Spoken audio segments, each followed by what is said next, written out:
আসসালামু আলাইকুম বন্ধুরা, কেমন আছো? আশা করি তোমরা সবাই খুব ভালো আছো। আর অনেক দিন পর তোমাদের সাথে কোনো ভিডিও শেয়ার করছি। আর এটাও তোমাদের জানাবো যে এতদিন আমি কোনো ভিডিও দিইনি, তার কারণটা কি। তো আজকে নয়, সেটা অন্য কোনো একটা ভিডিওতে তোমাদের সাথে শেয়ার করব। এখানে দেখো, আমি এখন কাটা মাছটা রান্না করছি। তো কাটা মাছটা আগে মশলা কষে নিয়েছি আর মাছটা ভেজে নিয়েছি। আর ছাদে এসেছি, দেখো এই যে আম গাছটা আমি নার্সারি থেকে এনেছি, তো এই আম গাছটা বসাবো বলে।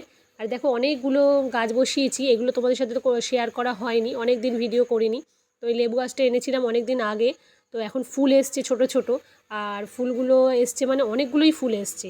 আর এই যে গাছগুলো না, সব আমি ভালো ভালো বালতিতে না ফুটো করে করে ফাটিয়ে ফাটিয়ে সব বসিয়েছি। আর দেখো এই আম গাছটার জন্য আয়নের পাপা একটা টব এনে দিয়েছে, ওই টবটায় বসাবো আম গাছটা।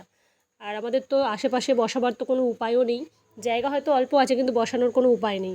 আর এদিকে দেখো মাছের আমার এদিকে কষাটা রেডি হয়ে গেছে, ঝোলটা দিয়ে মাছটাও দিয়ে দিয়েছি। আর তার সাথে